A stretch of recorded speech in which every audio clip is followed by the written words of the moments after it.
Picture yourself waking up to the rising sun, wrapped in a soft veil of fog with the scent of fresh coffee plantations surrounding your villa in a warm embrace. At Vanasya Farm Plots, your mornings start with the fresh aroma of coffee, the crisp mountain air, and the melody of nature's symphony. Nestled in the foothills of the majestic Western Ghats, this 40-acre paradise is designed to blend luxury with nature. Premium amenities meticulously crafted for restaurant, pond, jogging track, badminton and basketball courts, plantation trail. From scenic designs to cozy farm-suitable dining, every moment at Vanasya is crafted for peace, luxury and adventure. Nature's beauty, laughter and pure joy. Book your visit today.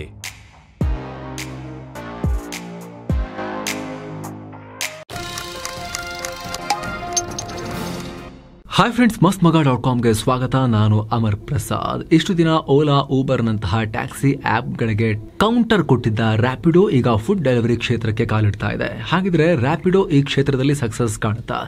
Swiggy, ಝೊಮ್ಯಾಟೋದಂತಹ big players ವಿರುದ್ಧ ಅಖಾಡಕ್ಕೆ ಇಳಿಯೋ ಮುನ್ನ ರ್ಯಾಪಿಡೋ ಮಾಡ್ತಿರೋ ತಯಾರಿ ಏನು, master plan ಏನು? ರ್ಯಾಪಿಡೋ ಬರ್ತಾ ಇದ್ದ ಹಾಗೆ ಸ್ವಿಗ್ಗಿ, ಝೊಮ್ಯಾಟೋ ಷೇರುಗಳು ಎಷ್ಟು ರ್ಯಾಪಿಡ್ ಆಗಿ ಇಳಿದ್ವು ಅಥವಾ ಶೇಕ್ ಆದ್ವು, ಎಲ್ಲವನ್ನ ಈ ಬಿಸ್ನೆಸ್ ಸ್ಟಡಿ ರಿಪೋರ್ಟ್ ನಲ್ಲಿ ನೋಡ್ತಾ ಹೋಗೋಣ. ಕಡೆ ತನಕ ಮಿಸ್ ಮಾಡಿದೆ ನೋಡಿ. ಸ್ವಿಗ್ಗಿ, ಝೊಮ್ಯಾಟೋ ಪಾರುಪತ್ಯ.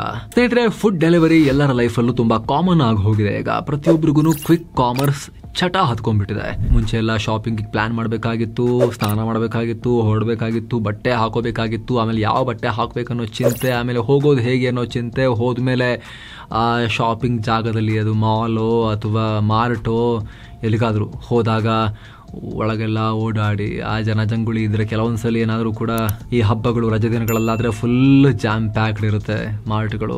ಅಲ್ಲಿ ಒಬ್ರಿಗೊಬ್ರು ಮೈ ತಿಕ್ಕೊಂಡು, ಒದ್ದಾಡಿಕೊಂಡು, ಕಾರ್ಟಿಗೆ ಹಾಕ್ಕೊಂಡು, ಅದನ್ನು ತಳ್ಕೊಂಡು, ಬಿಲ್ಲಿಂಗ್ ಕೌಂಟ್ರಲ್ಲಿ ನಿಂತ್ಕೊಂಡು, ಪೇ ಮಾಡಿಕೊಂಡು, ದುಡ್ಡು ಕೊಟ್ಟು ತರೋ ಐಟಮ್ನ ಕೂಡ ಒಳ್ಳೆ ಸ್ವಾತಂತ್ರ್ಯ ಹೋರಾಟ ಮಾಡ್ದಂಗೆ ಒದ್ದಾಡಿಕೊಂಡು ಅಲ್ಲಿಂದ ಹೊರಗೆ ಬಂದು, ಆಮೇಲೆ ಸ್ವಂತ ಗಾಡಿ ಅದಕ್ಕೆ ಪಾರ್ಕಿಂಗ್ ಕಷ್ಟ, ಎಲ್ಲೆಲ್ಲೋ ನಿಲ್ಸಿರೋ ಗಾಡಿನ ತರಬೇಕು, ಅದರ ಡಿಕ್ಕಿಗೆ ಲೋಡ್ ಮಾಡಬೇಕು, ಹೊತ್ಕೊಂಡು ಮನೆಗೆ ಹೋಗಬೇಕು, ಇಲ್ಲಾಂದರೆ ಅದರೂ ಆಟೋನೋ ಇನ್ನೊಂದೇನೋ ಮಾಡ್ಕೊಂಡು ತೊಗೊಂಡು ಹೋಗಬೇಕು, ಮತ್ತೆ ಮನೆ ಹತ್ರ ಆಟೋಗೆ ಚಾರ್ಜ್ ಕೊಡಬೇಕು, ಕ್ಯಾಬಿಗೆ ಚಾರ್ಜ್ ಕೊಡಬೇಕು, ಸ್ವಂತ ಗಾಡಿ ಆದರೆ ಸ್ವಂತ ಗಾಡಿನ ಪಾರ್ಕ್ ಮಾಡಬೇಕು, ಡಿಕ್ಕಿಯಿಂದ ಹೊತ್ಕೋಬೇಕು, ಅದನ್ನು ಮತ್ತೆ ಮೆಟ್ಲಲ್ಲಿ ಹತ್ಕೊಂಡು ಒಳಗೆ ತನಕ ಹೊತ್ಕೊಂಡು ಹೋಗಬೇಕು, ಇಲ್ಲಾಂದರೆ ಲಿಫ್ಟಲ್ಲಿ ಕಾದು ಅದರಲ್ಲಿ ಹೊತ್ಕೊಂಡು ಹೋಗಬೇಕು, ಮತ್ತು ಒಳಗಿಡಬೇಕು.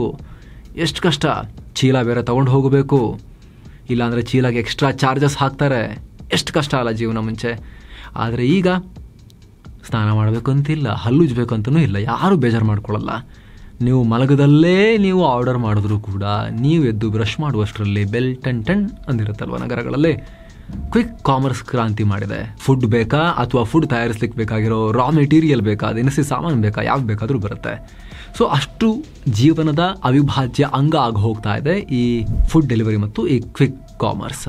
ಇಂತಹ ಕ್ಷೇತ್ರದಲ್ಲಿ, ಫುಡ್ ಡೆಲಿವರಿ ಕ್ಷೇತ್ರದಲ್ಲಿ ಮೊದಲಿಗೆ ಈಗ ದೊಡ್ಡ ಸಂಚಲನ ಕಾರಣ ಆಗ್ತಾ ಇದೆ ಒಂದು ನ್ಯೂಸ್. ಸ್ವಿಗ್ಗಿ, ಝೊಮ್ಯಾಟೋ ಡುವೋಪಲಿ ಇತ್ತು, ಇಬ್ಬರ ಪಾರುಪತ್ಯ ಇತ್ತು ಇದುವರೆಗೂ ಕೂಡ ಫುಡ್ ಡೆಲಿವರಿ ವಿಚಾರದಲ್ಲಿ. ಬೇರೆ ಆಟಗಾರರು ಈ ಫೀಲ್ಡ್ಗೆ ಕಾಲಿಡದಂತೆ ಇಬ್ಬರು ಆವರಿಸ್ಕೊಂಡಿದ್ರು. ಅವರದ್ದೇ ಆಟ ಆಗಿದೆ. ಇವರು ರೆಸ್ಟೋರೆಂಟ್ಗಳಿಂದ ಕಮಿಷನ್ ಅನ್ನು ಪಡಿತಾ ಇದ್ರು, ಆ ಮೂಲಕ ಅರ್ನ್ ಮಾಡ್ತಾ ಇದ್ರು. ಅದೇ ರೀತಿ ಗ್ರಾಹಕರಿಂದ ಡೆಲಿವರಿ ಚಾರ್ಜ್ ಮತ್ತು ಪ್ಲಾಟ್ಫಾರ್ಮ್ ಫೀಸನ್ನು ಕಲೆಕ್ಟ್ ಮಾಡಿ, ಆಮೇಲೆ ಮಳೆ ಬಂದರೆ ಕನ್ವೀನಿಯನ್ಸ್ ಫೀಸ್, ಆಮೇಲೆ ಸರ್ಜ್ ಚಾರ್ಜ್, ಈ ರೀತಿದೆಲ್ಲ ಚಾರ್ಜಸ್ ಹಾಕಿ ಅರ್ನ್ ಮಾಡ್ತಾ ಇದ್ರು. ಫುಡ್ ಡೆಲಿವರಿಗೆ ರ್ಯಾಪಿಡೋ ಎಂಟ್ರಿ. ಟ್ಯಾಕ್ಸಿ ಕ್ಷೇತ್ರದಲ್ಲಿ ಕ್ರಾಂತಿ ಮಾಡಿದ್ದ ರ್ಯಾಪಿಡೋ ಈಗ ಫುಡ್ ಡೆಲಿವರಿಯಲ್ಲೂ ಕೂಡ ಕ್ರಾಂತಿ ಮಾಡೋಕೆ ಹೊರಟಿದೆ. ಜೂನ್ ಎಂಡ್ ವೇಳೆಗೆ ಓನ್ಲಿ ಹೆಸರಲ್ಲಿ ಕಾರ್ಯಾಚರಣೆಗೆ ಇಳಿಯೋದಾಗಿ ಘೋಷಿಸಿದೆ. ರೆಸ್ಟೋರೆಂಟ್ಗಳಿಗೆ ಆಲ್ರೆಡಿ ಆಫರ್ ಕೊಟ್ಟಿದ್ದಾರೆ. 100 ರೂಪಾಯಿಗಿಂತ ಕಡಿಮೆ ಮೊತ್ತದ ಆರ್ಡರ್ಗೆ ಬರೀ 20 ರೂಪಾಯಿ ಚಾರ್ಜ್ ಮಾಡ್ತೀವಿ. ಆಮೇಲೆ 400 ರೂಪಾಯಿಗಿಂತ ಕೆಳಗಿನ ಆರ್ಡರ್ಗೆ, 100ರಿಂದ 400 ರೂಪಾಯಿ ರೇಂಜಿನ ಆರ್ಡರ್ಗೆ 25 ರೂಪಾಯಿ ಚಾರ್ಜ್ ಮಾಡ್ತೀವಿ. 400 ರೂಪಾಯಿಗಿಂತ ಹೆಚ್ಚಿನ ಮೌಲ್ಯದ ಆರ್ಡರ್ಗೆ ಫ್ಲಾಟ್ 50 ರೂಪಾಯಿ ಅಷ್ಟೇ ನಾವು ಚಾರ್ಜ್ ಮಾಡ್ತೀವಿ ಅಂತ ಹೇಳಿ ರೆಸ್ಟೋರೆಂಟ್ನವರಿಗೆ ಹೇಳಿದೆ. ಇದು ಯಾವ ರೂಪದಲ್ಲಿರುತ್ತೆ ಈ ಚಾರ್ಜ್? ಇಲ್ಲಿಂದ ರೆಸ್ಟೋರೆಂಟ್ನಿಂದ ಗ್ರಾಹಕನ ಮನೆಗೆ ತಂದು ಕೊಟ್ಟಿದ್ದಕ್ಕೆ ನಾವು ಮಾಡ್ತಿರೋ ಚಾರ್ಜ್, ಆ ರೀತಿ ಇರುತ್ತೆ ಈ ಚಾರ್ಜ್. ಡೆಲಿವರಿ ಚಾರ್ಜ್ ಥರ ಅಂತ ಅಂದ್ಕೊಳ್ಳಿ. ಅದು ಬಿಟ್ಟು ಬೇರೆ ಯಾವುದೇ ದುಡ್ಡನ್ನು ಯಾರೂ ಕೊಡಬೇಕಾಗಿಲ್ಲ ಅಂತ ಹೇಳ್ಕೊಂಡಿದೆ. ಅದೇ ಸ್ವಿಗ್ಗಿ ಮತ್ತು ಝೊಮ್ಯಾಟೋದಲ್ಲಿ ಡೆಲಿವರಿ ಚಾರ್ಜಸ್ಸೇ ಬೇರೆ, ಕಮಿಷನ್ ರೇಟೇ ಬೇರೆ ರೆಸ್ಟೋರೆಂಟ್ಗಳಿಂದ ಕಲೆಕ್ಟ್ ಮಾಡೋದು. ಈಗ 15ರಿಂದ 30% ಸ್ವಿಗ್ಗಿ ಮತ್ತು ಝೊಮ್ಯಾಟೋದಲ್ಲಿ ಹೋಟೆಲ್ನವರಿಗೆ ಅವರು ಚಾರ್ಜ್ ಮಾಡುವಂತಹ ಕಮಿಷನ್ ರೇಟ್. ಈಗ ನಾವು ಫ್ಲಾಟ್ ಒಂದೇ ಚಾರ್ಜ್ ಹಿಡ್ಕೊಂಡು ಬರ್ತೀವಿ, ಮಲ್ಟಿಪಲ್ ಚಾರ್ಜಸ್ ಇರಲ್ಲ ಅಂತ ರ್ಯಾಪಿಡೋ ಹೇಳಿರೋದ್ರಿಂದ, ಜೊತೆಗೆ ಸ್ವಿಗ್ಗಿ ಮತ್ತು ಝೊಮ್ಯಾಟೊ ಜೊತೆಯಲ್ಲೇ ರ್ಯಾಪಿಡೋ ಕೂಡ ಬಂದ್ರೆ ಅವ್ರಿಗೆ ಇನ್ನಷ್ಟು ವ್ಯಾಪಾರ ಆಗುತ್ತೆ ಅಷ್ಟೇ ಅಲ್ವಾ, ಲಾಸ್ ಏನಿಲ್ವಲ್ಲ. ಸೊ ರ್ಯಾಪಿಡೋನ ಈ ಓನ್ಲಿ ಆಪ್ಗೆ ರೆಸ್ಟೋರೆಂಟ್ಗಳನ್ನ ಸೇರಿಸ್ಕೊಳ್ಳೋದು ಬಹಳ ಕಷ್ಟ ಆಗ್ಲಿಕ್ಕಿಲ್ಲ. ₹150 ಊಟ, ರ್ಯಾಪಿಡೋ ಆಟ. ರ್ಯಾಪಿಡೋ ಆಲ್ರೆಡಿ ರೆಸ್ಟೋರೆಂಟ್ಗಳಿಗೆ ನಮಗೆ ಸ್ಪೆಷಲ್ ಮೆನುಗಳನ್ನ ಕೊಡಿ ಅಂತ ಕೇಳಿದ್ದಾರೆ. ₹150 ಕನಿಷ್ಠ 4 ರೀತಿಯ ಊಟದ ಆಪ್ಷನ್ಗಳನ್ನ ಕೊಡುವಂತೆ ಹೇಳಿದ್ದಾರೆ.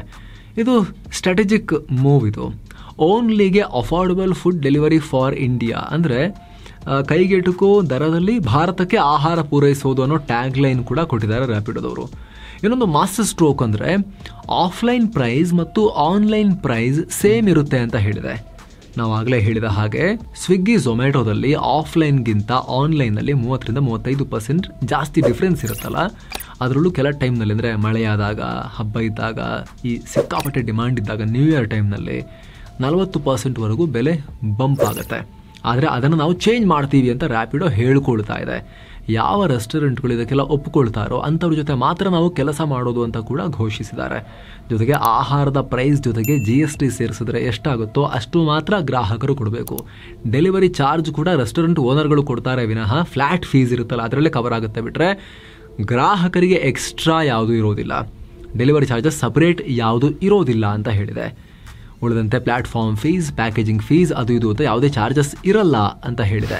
ರ್ಯಾಪಿಡೋ ದುಡ್ಡು ಹೆಂಗೆ ಮಾಡುತ್ತೆ? ಮತ್ತೆ ಕಮಿಷನ್ ಇಲ್ಲ, ಜನರಿಂದ ಡೆಲಿವರಿ ಚಾರ್ಜಸ್ ಇಲ್ಲ, ಪ್ಲಾಟ್ಫಾರ್ಮ್ ಫೀಸ್ ಇಲ್ಲ, ಮತ್ತೆ ರ್ಯಾಪಿಡೋ ದುಡ್ಡು ಮಾಡೋದು ಹೇಗೆ ಅನ್ನೋ ಪ್ರಶ್ನೆ ಮೂಡುತ್ತೆ. ದುಡ್ಡು ಮಾಡೋಕ್ಕೆ ಬರೋದಲ್ವಾ? ಏನು ಪುಕ್ಸಟೆ ಯಾರು ಇಲ್ಲಿ ಸರ್ವ್ ಮಾಡೋಕ್ಕೇನು ಬರೋದಿಲ್ಲ. ಅಲ್ಟಿಮೇಟ್ಲಿ ಬಿಸ್ನೆಸ್ ಎಲ್ಲವೂ ಕೂಡ. ಮತ್ತೆ ಹೇಗೆ ಮಾಡ್ತಾರೆ ರ್ಯಾಪಿಡೋ? ಹಾಗಾದರೆ ನಮಗೇನು ರ್ಯಾಪಿಡೋದವ್ರು ಇಲ್ಲಿ ಕಮಿಷನ್ ಕೊಡ್ತಾ ಇಲ್ಲ, ಚಾರ್ಜಸ್ ಕೊಡ್ತಾ ಇಲ್ಲ ರಿಪೋರ್ಟ್ ಮಾಡೋದಕ್ಕೆ. ನಾವಂತೂ ಈ ಬಿಸ್ನೆಸ್ ಸಿನಾರಿಯೋನ ಅರ್ಥ ಮಾಡ್ಕೊಳ್ಳಿಕ್ಕೋಸ್ಕರ ರಿಪೋರ್ಟನ್ನು ಮಾಡ್ತಾ ಇದ್ದೀವಿ. ಸೊ ರ್ಯಾಪಿಡೋ ಬಿಸ್ನೆಸ್ ಮಾಡಲ್ ಏನು ಹಾಗಾದರೆ? ದುಡ್ಡು ಯಾರು ಕೊಡ್ತಾರೆ ಬಿಸ್ನೆಸ್ ನಡೆಸೋಕ್ಕೆ? ಸೊ ಆರಂಭದಲ್ಲಿ ರ್ಯಾಪಿಡೋಗೆ ಇದು ಚಾಲೆಂಜಿಂಗ್ ಆಗಿನೇ ಇರುತ್ತೆ. ಆದರೆ ರ್ಯಾಪಿಡೋ ಅವರು ಹೇಳ್ತಿರೋ ಪ್ರಕಾರ ಇಂಡಸ್ಟ್ರಿಯಲ್ಲಿ ಡೆಲಿವರಿ ಫೀಸ್ ಕಮ್ಮಿ ಮಾಡಿಸೋ ಉದ್ದೇಶ ಹೊಂದಿದ್ದೀವಿ ಅಂತ ಹೇಳ್ತಿದ್ದಾರೆ. ನಾವು ಅಂದುಕೊಂಡಿದ್ದು ಆದ ಬಳಿಕ ರೆಸ್ಟೋರೆಂಟ್ಗಳಿಂದ ಸಬ್ಸ್ಕ್ರಿಪ್ಷನ್ ಚಾರ್ಜ್ ತಗೊಳ್ತೀವಿ, ಅದರ ನಂತರವೂ ಕಮಿಷನ್ ತಗೊಳ್ಳಲ್ಲ. ಆನ್ಲೈನ್ನಲ್ಲಿ ಆಹಾರ ದಿನೇ ದಿನೇ ದುಬಾರಿ ಆಗ್ತಾ ಇದೆ. ಇದರಿಂದ ಭಾರತದ ದೊಡ್ಡ ಜನಸಂಖ್ಯೆ ಆನ್ಲೈನ್ನಲ್ಲಿ ಫುಡ್ ಐಟಮ್ ಆರ್ಡರ್ ಮಾಡೋಕ್ಕಾಗ್ತಾ ಇಲ್ಲ. ನಾವು ಹೊಸ ಹೊಸ ಬಳಕೆದಾರರನ್ನ ಆನ್ಲೈನ್ ಪ್ಲಾಟ್ಫಾರ್ಮ್ಗೆ ಕರೆತರೋ ಉದ್ದೇಶ ಹೊಂದಿದ್ದೀವಿ ಅಂತ ಹೇಳಿದೆ.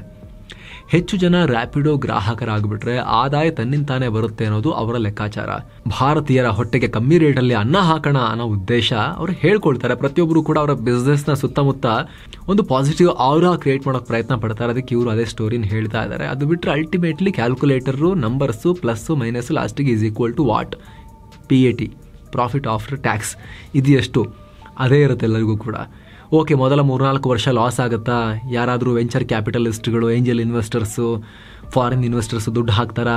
ಅವ್ರ ದುಡ್ಡು ಬರ್ನ್ ಮಾಡಿಬಿಟ್ಟು ಆಫರ್ ಕೊಟ್ಬಿಟ್ಟು ನಾವು ನಡೆಸ್ತೀವಿ 1 ವರ್ಷ, 2 ವರ್ಷ, 3 ವರ್ಷ, 4 ವರ್ಷ, ಇಷ್ಟು ಮಾರ್ಕೆಟ್ ಶೇರು, ಆಮೇಲಿಂದ ಈ ಚಾರ್ಜಸ್ ಆಮೇಲೆ ರಿಕವರ್ ಮಾಡ್ಕೊಳ್ಳೋಣ.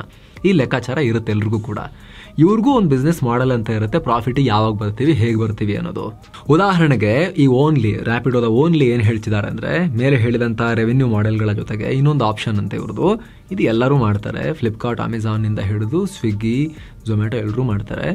ಫುಡ್ ಡೆಲಿವರಿ ಆ್ಯಪ್ ಇರುತ್ತಲ್ಲ ಓನ್ಲಿ ಅಂತ ಈ ರ್ಯಾಪಿಡೋದವ್ರದ್ದು, ಅದರಲ್ಲಿ ರೆಸ್ಟೋರೆಂಟ್ಗಳು ದುಡ್ಡು ಕೊಟ್ಟು, ಓನ್ಲಿ ಅವರಿಗೆ ದುಡ್ಡು ಕೊಟ್ಟು ಅವರ ರೆಸ್ಟೋರೆಂಟ್ಗಳನ್ನು ಸ್ವಲ್ಪ ಪ್ರಚಾರ ಮಾಡೋಕ್ಕೆ, ಸ್ಪಾನ್ಸರ್ಡ್ ಥರ ತೋರ್ಸೋಕ್ಕೆ, ಜಾಸ್ತಿ ವಿಸಿಬಿಲಿಟಿ ಕೊಡೋಕ್ಕೆ ಅವ್ರ ರೆಸ್ಟೋರೆಂಟ್ಗಳಿಗೆ, ಆ ರೀತಿ ಆ್ಯಡ್ ಕೊಡೋ ಥರ ಓನ್ಲಿ ಅವರಿಗೆ ಅಂದರೆ ರ್ಯಾಪಿಡೋದವರಿಗೆ ರೆಸ್ಟೋರೆಂಟ್ಗಳು ಆ್ಯಡ್ ಕೊಡ್ಬೋದು ಅವ್ರ ರೆಸ್ಟೋರೆಂಟ್ ಬಗ್ಗೆ, ಸ್ವಲ್ಪ ಜಾಸ್ತಿ ತೋರಿಸಿ ನಮ್ಮದು ಅಂತ ಹೇಳಿ. ಆ ರೀತಿದೆಲ್ಲ ಮಾಡೋ ಲೆಕ್ಕಾಚಾರದಲ್ಲಿ ರ್ಯಾಪಿಡೋ ಇದ್ದಂಗಿದೆ.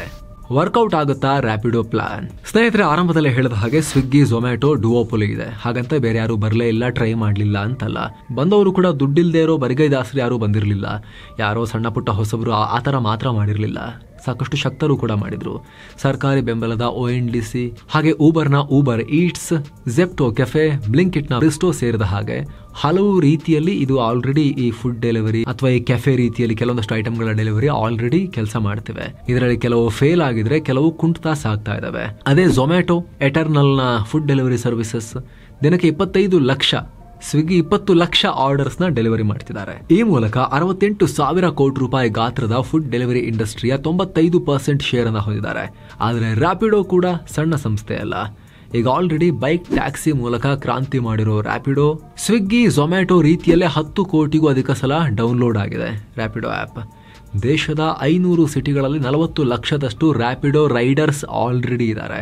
ಈಗ ಆಲ್ರೆಡಿ ಸ್ವಿಗ್ಗಿ ಜೊತೆ ಪಾರ್ಟ್ನರ್ಶಿಪ್ನಲ್ಲಿ ಕೆಲಸ ಮಾಡಿದ್ದು, ಫುಡ್ ಡೆಲಿವರಿ ಮಾಡಿರೋ ಎಕ್ಸ್ಪೀರಿಯನ್ಸ್ ಕೂಡ ರ್ಯಾಪಿಡೋಗಿದೆ. ಸ್ವಿಗ್ಗಿ ಝೊಮ್ಯಾಟೋಗಿಂತ ಭಿನ್ನವಾಗಿ ಗ್ರಾಹಕರಿಗೆ ಒಳ್ಳೆ ಎಕ್ಸ್ಪೀರಿಯನ್ಸ್ ಕೊಟ್ಟರೆ, ಆ್ಯಪ್ನಲ್ಲೂ ಕೂಡ ಯೂಸರ್ ಎಕ್ಸ್ಪೀರಿಯನ್ಸ್ ಕೂಡ ತುಂಬ ಇಂಪಾರ್ಟೆಂಟ್ ಅಲ್ಲ. ಎಷ್ಟು ಈಸಿಯಾಗಿ ಐಟಮ್ಸ್ನ ಹುಡುಕಬೋದು, ಫಿಲ್ಟರ್ಸ್ ಎಷ್ಟು ಚೆನ್ನಾಗಿ ವರ್ಕ್ ಆಗ್ತವೆ, ಲಾಸ್ಟಿಗೆ ಕಾರ್ಟಿಗೆ ಹಾಕಿ ಪೇಮೆಂಟ್ ಎಷ್ಟು ಸ್ಮೂತಾಗಿ ಆಗುತ್ತೆ. ಆಮೇಲೆ ದೊಡ್ಡ ಚಟ ಅಲ್ವ ಈಗ, ಆರ್ಡರಲ್ಲಿ ಪಿಕಪ್ ಆಯಿತಾ, ಪ್ಯಾಕ್ ಆಯಿತಾ, ಹೊತ್ಕೊಂಡ್ರ ಡೆಲಿವರಿ ಪಾರ್ಟ್ನರ್ ಅದನ್ನು ತಗೊಂಡ್ರ, ಕಲೆಕ್ಟ್ ಮಾಡಿದ್ರ, ಔಟ್ ಫಾರ್ ಡೆಲಿವರಿ ಅಂತ ಬಂತ, ದಾರಿಲಿ ಎಲ್ಲಿ ಬರ್ತಾ ಇದ್ದಾರೆ ಅಂಥೇಳಿ ರಿಫ್ರೆಶ್ ಮಾಡಿ ನೋಡೋದು ಚಟ ಅಲ್ವಾ. ಸೊ ಆ ಎಲ್ಲ ಎಕ್ಸ್ಪೀರಿಯನ್ಸ್ ಎಷ್ಟು ಚೆನ್ನಾಗಿ ಕೊಡ್ತಾರೆ ಅದೆಲ್ಲವೂ ಕೂಡ ಇಂಪಾರ್ಟೆಂಟ್ ಆಗುತ್ತೆ ಯಾವುದೇ ಹೊಸ ಆ್ಯಪ್ ಬಂದಾಗ.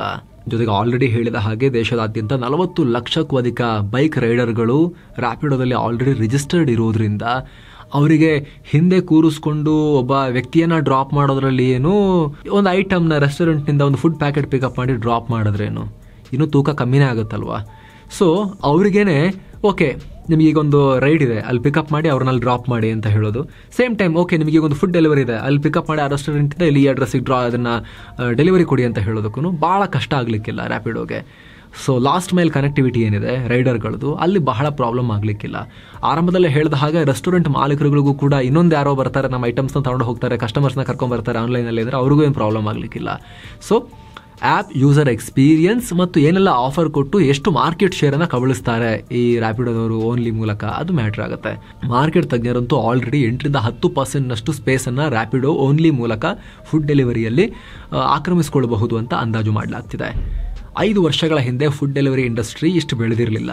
ಆವಾಗ ಜಾಸ್ತಿ ಡಿಸ್ಕೌಂಟ್ ಕೊಟ್ಟು ಜನರಿಗೆ ಬನ್ನಿ ಆ್ಯಪ್ಗೆ ಅಂಥೇಳಿ ಅಟ್ರ್ಯಾಕ್ಟ್ ಮಾಡಬೇಕಾಗಿತ್ತು. ಹಸಿವಿಲ್ಲ ಅಂದರೂ ಜನ ಆರ್ಡ್ರ್ ಮಾಡೋ ರೀತಿಯಲ್ಲಿ ಅವರಿಗೆ ನಾಲಿಗೆ ಮೇಲೆ ಲಾಲಾರಸ ಕುಣಿಯೋ ರೀತಿ ಮಾಡಬೇಕಾಗಿತ್ತು. ಆಫರ್ ಕೊಟ್ಟು ಆನ್ಲೈನ್ ಚಟ ಹತ್ತಿಸ್ಬೇಕಾಗಿತ್ತು. ಆದರೆ ಈಗ ಕಾಲ ಬದಲಾಗಿದೆ.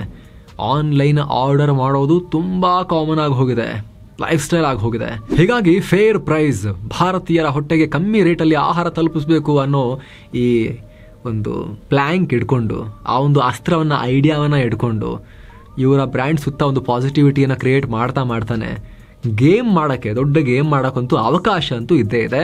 ಬಟ್ ಪ್ಲಾನ್ ಎಲ್ಲರೂ ಮಾಡ್ತಾರೆ, ತುಂಬ ಜನರ ಹತ್ರ ಪ್ಲಾನ್ ಇರುತ್ತೆ, ಎಕ್ಸಿಕ್ಯೂಷನ್ ತುಂಬ ಇಂಪಾರ್ಟೆಂಟ್. ಸೊ ಆ ಎಕ್ಸಿಕ್ಯೂಷನ್ ವಿಚಾರದಲ್ಲಿ ಇವರು ಯಾವ ಲೆವೆಲ್ಗೆ ಇಂಪ್ಯಾಕ್ಟ್ ಮಾಡ್ತಾರೆ ಅಂತ ನೋಡಬೇಕು. ಸ್ವಿಗ್ಗಿ ಝೊಮ್ಯಾಟೊ ಷೇರು ಬೆಲೆ ಇಳಿಕೆ. ಸ್ನೇಹಿತರೆ, ರ್ಯಾಪಿಡೋ ಈ ರೀತಿ ಓನ್ಲಿ ಮೂಲಕ ಫುಡ್ ಡೆಲಿವರಿಗೆ ಬರ್ತಾ ಇದ್ದಾರೆ ಅನ್ನೋ ಸುದ್ದಿ ಬಂದ ತಕ್ಷಣ ಫಸ್ಟ್ ಡೇ ಸ್ವಲ್ಪ ಇಳಿಕೆ ಕಾಣ್ತು. ಸ್ವಿಗ್ಗಿ ಮತ್ತೆ ಝೊಮ್ಯಾಟೋದ ಮಾತೃ ಸಂಸ್ಥೆ ಯಾರು ಎಟರ್ನಲ್ ನೇಮ್ ಚೇಂಜ್ ಮಾಡ್ಕೊಂಡಿದ್ದಾರಲ್ಲ ಈಗ, ಯಾಕಂದ್ರೆ ಬ್ಲಿಂಕಿಟ್ ಬೇರೆ ಬಂದಿದೆ. ಸೊ ಎರಡಕ್ಕೂ ಝೊಮ್ಯಾಟೊ ಅಂತ ಹೇಳಿ ಒಂದೇ ಕಂಪನಿ ಇದ್ರೆ ಸಾಕಾಗಲ್ಲ ಅಂತ ಪ್ಯಾರೆಂಟ್ ಕಂಪನಿ ಅಂತ ಎಟರ್ನಲ್ ಅಂತ ಮಾಡ್ಕೊಂಡಿದ್ದಾರೆ. ಆ ಎಟರ್ನಲ್ ಮತ್ತೆ ಸ್ವಿಗ್ಗಿಯ ಷೇರುಗಳ ಬೆಲೆಯಲ್ಲಿ ಪ್ರೆಷರ್ ಕಂಡು ಬಂತು, ಸೆಲ್ಲಿಂಗ್ ಪ್ರೆಷರ್ ಕಂಡು ಬಂತು ಸ್ವಲ್ಪ. ಆದರೆ ನೆಕ್ಸ್ಟ್ ಡೇನೆ ಸ್ವಲ್ಪ ಇದು ಪಿಕಪ್ ಆಗಿತ್ತು, ಅಲ್ಲಿಗೆ ಬ್ಯಾಲೆನ್ಸ್ ಆಗಿತ್ತು. ಬಟ್ ಹೇಳೋಕ್ಕಾಗಲ್ಲ ಮುಂದೆ ಹೇಗಿರುತ್ತೆ ಅಂತ ಹೇಳಿ. ಡೆಫಿನೆಟ್ಲಿ ಹೊಸ ಕಾಂಪಿಟೇಷನ್ ಬಂದಾಗ ಷೇರುಗಳ ಮೇಲೂ ಕೂಡ ಶೇರ್ ಪ್ರೈಸ್ ಮೇಲೆ ಪ್ರೆಷರ್ ಅಂತೂ ಇದ್ದೇ ಇರುತ್ತೆ, ನೋಡ್ಬೇಕು ಏನಾಗುತ್ತೆ ಅಂತ. ಏನೋ ಸ್ನೇಹಿತರೆ, ರ್ಯಾಪಿಡೋ ಸದ್ಯ ಪ್ರೈವೇಟ್ ಲಿಮಿಟೆಡ್ ಕಂಪನಿ. 2015ರಲ್ಲಿ ಅರವಿಂದ್ ಸಂಕ ಮತ್ತು ಪವನ್ ಗುಂಟುಪಲ್ಲಿ ಮತ್ತು SR ರಿಷಿಕೇಶ್ ಎಲ್ಲ ಸೇರ್ಕೊಂಡು ಸ್ಥಾಪಿಸಿದ್ರು. ನಂತರದಲ್ಲಿ ಇದರ ಬೆಳವಣಿಗೆ ಕಂಡು ಹೀರೋ ಮೋಟೋಕಾರ್ಪ್ನ ಚೇರ್ಮನ್ ಪವನ್ ಮುಂಜಾಲ್, ಗೂಗಲ್ ಇಂಡಿಯಾದ ಮಾಜಿ ಮುಖ್ಯಸ್ಥ ರಾಜನ್ ಆನಂದನ್ ಇದರಲ್ಲಿ ಪಾಲುದಾರಿಕೆ ಪಡ್ಕೊಂಡ್ರು. ಸ್ನೇಹಿತರೆ, ಬಿಸ್ನೆಸ್ ಕ್ಷೇತ್ರದ ಈ ರಿಪೋರ್ಟ್ ಬಗ್ಗೆ ನಿಮಗೇನು ಅನಿಸ್ತು ಕಾಮೆಂಟ್ ಮಾಡಿ ತಿಳಿಸಿ. ಇಂಥ ಬರದೆ ನಿಮಗೆ ಇಷ್ಟ ಆಗುತ್ತಾ, ಆ ಒಪಿನಿಯನ್ ಕೂಡ ನಮಗೆ, ನಿಮ್ಮ ಫೀಡ್ಬ್ಯಾಕ್ ಇಂಪಾರ್ಟೆಂಟ್.